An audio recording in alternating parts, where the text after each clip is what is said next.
Hello everyone, welcome to Exploring TRB Chemistry. This is Parthiban. So, நாம coordination chemistryல இருக்கக்கூடிய questions we are going to discuss. Previous year TRB based question mostly we are going to discuss in this video. So, first question is about optically inactive.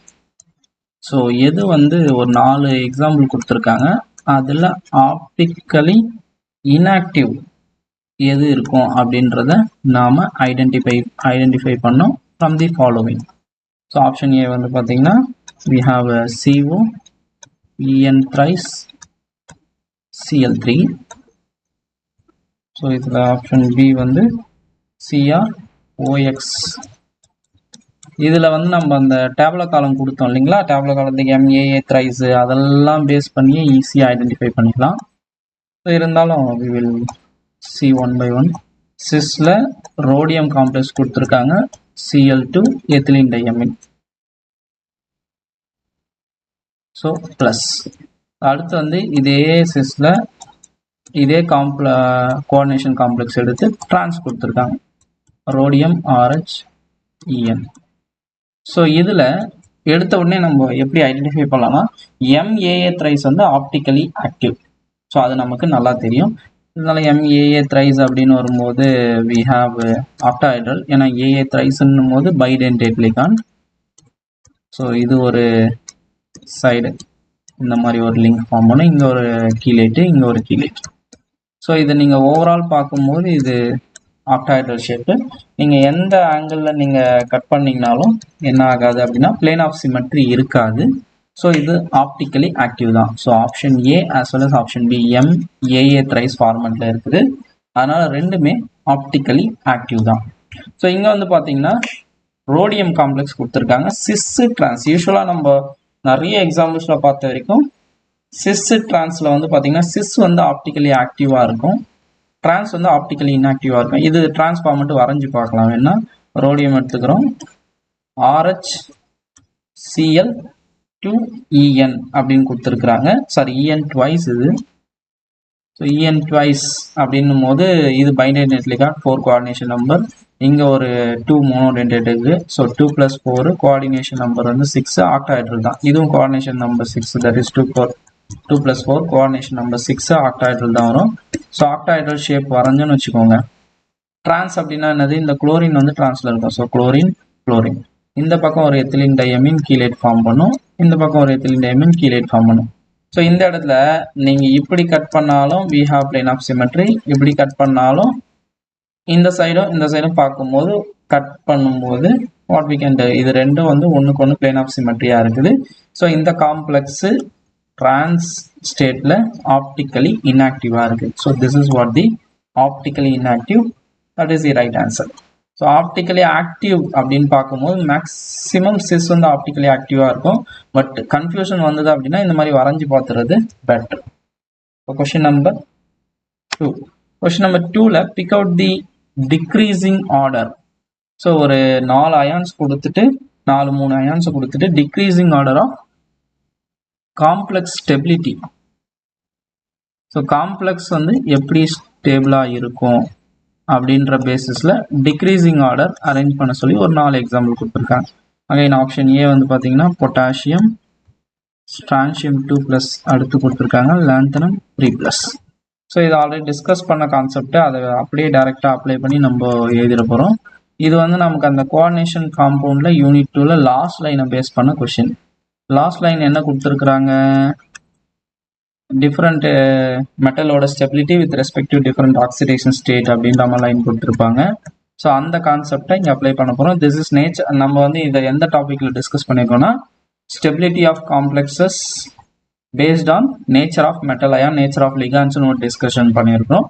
அதில் nature of metal அயானோட டிஸ்கஷனோட கான்செப்டை இங்கே apply பண்ணுவோம். So இதே எக்ஸாம்பிளும் நம்ம கொடுத்துருக்குறோம், calcium 2+, sodium. These are the 4 options. So இங்க பாருங்க, இதுல யூசுவலா இந்த காம்ப்ளெக்ஸோட stability with respect to different metal ion சைஸை பொறுத்து இன்வெர்ஸ்லி ப்ரொபோர்ஷனலா இருக்கும்னு ஒரு பாயிண்ட். சார்ஜை பொறுத்த வரைக்கும் சார்ஜ் அதிகமாக இருந்தது அப்படின்னா அந்த காம்ப்ளெக்ஸோட ஸ்டெபிலிட்டியும் அதிகமாக இருக்கும். ரெண்டும் டைரக்ட்லி ப்ரொபோர்ஷனல் அப்படின்னு பார்த்துருக்கோம். ஏன்னா சார்ஜ் மெட்டலுக்கு சார்ஜ் +2 +3 அதிகமாக லிகாண்ட் வந்து ஈஸியாக அது கூட பைண்ட் ஃபார்ம் பண்ணி மோர் ஸ்டேபிள் காம்ப்ளெக்ஸை ஃபார்ம் பண்ணும் அப்படின்னு நாம பார்த்துருக்குறோம். தட் மீன்ஸ் இதில் வந்து பார்த்தீங்கன்னா சார்ஜ் கம்மியாக இருக்கிறது மோர் ஸ்டேபிளாக இருக்குது அப்படின்னா இது பண்ணிடலாம். இங்கே 2+, 3+ல இதுதான் சார்ஜ் அதிகம், ஆனால் இது மோர் ஸ்டேபிள் கொடுத்துருக்காங்க. This is also wrong. So அடுத்து வந்து பார்த்தீங்கன்னா அகெயின் Fe2+, 3+ வரும்போது இதுக்கு சார்ஜ் கம்மியாக இருக்குது, ஸ்டெபிலிட்டி கம்மியாக தான் இருக்கணும், ஆனால் அதிகம் கொடுத்துருக்குறாங்க. So this is also wrong. So A, B, C, D தான் ரைட்டு, இருந்தாலும் செக் பண்ணிக்குவோம். ஸோ இங்கே பாருங்கள் +1 சார்ஜ், +2 சார்ஜ், 3+, 4+.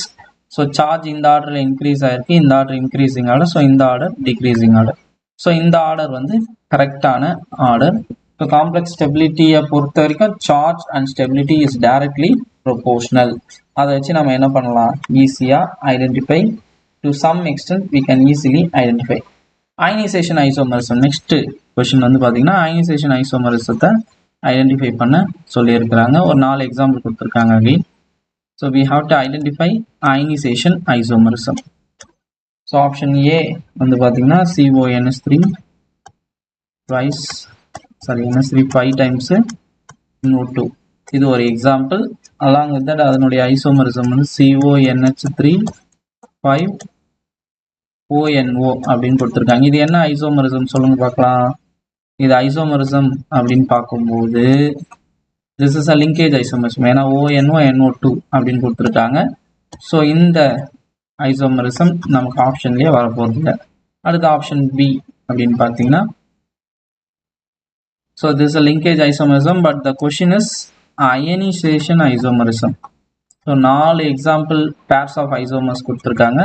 அதில் ionization isomerism எதில் எக்ஸிபிட் ஆகும், that is what the question. So next question is, next option is CONH3 5 கொடுத்துருக்காங்க. along with that BrSO4.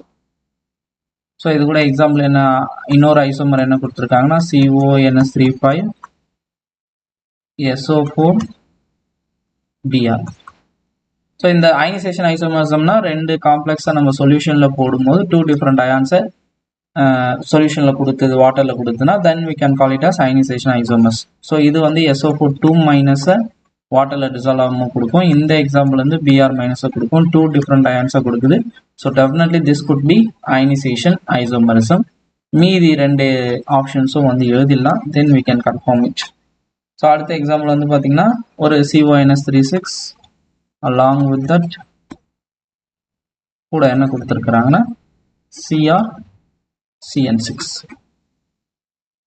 So அடுத்த அது கூட வந்து ஐசோமர்ஸ் இந்த மாதிரி 2 ஸ்கொயர் பிராக்கெட் கொடுத்து இன்னொரு ஐசோமர் கொடுத்தாங்கன்னா தட் இஸ் கோஆர்டினேஷன் ஐசோமரிசம் தான். நம்ம இதில் ஆப்ஷனே பார்க்காம இன்னொரு ஐசோமரிசமும் கோஆர்டினேஷன் ஐசோமரிசமாக இருக்கிறதுக்கான வாய்ப்பு இருக்குது. இருந்தாலும் எழுதி பார்ப்போம். CrCNH36 COCN6. இதில் பாருங்க டிஸ்ட்ரிபியூஷன் ஆஃப் லிகாண்ட் வேரி ஆயிருக்கு. இங்கே NS3 CO அட்டாச் ஆயிருக்கு, இங்கே NS3 குரோமியத்தோட அட்டாச் ஆயிருக்கு. ஸோ அப்படியே லிகாண்ட் டிஸ்ட்ரிபியூஷன் வேரி ஆயிருக்கு. So this is coordination isomerism அப்படின்னா இதுவும் ரூல்ட் அவுட் பண்ணிடலாம்.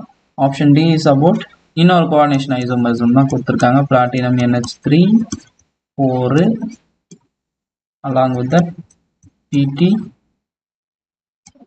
Cl6. ஸோ இன்னொரு ஐசோமரிசம் என்ன கொடுத்துருக்காங்க அப்படின்னு பார்த்தீங்கன்னா platinum NH3 4 Cl2 along with that PT Cl4. So these 2 things are again ligand distribution vary ஆயிருக்கு அப்படின்னா நம்ம என்ன சொல்லலாம், இங்கே NH3 4 times பிளாட்டினத்தோட அட்டாச் ஆயிருக்கு, இங்கே NH3 4 times along with 2 chlorine இங்கே வந்து உட்காந்துருக்கு.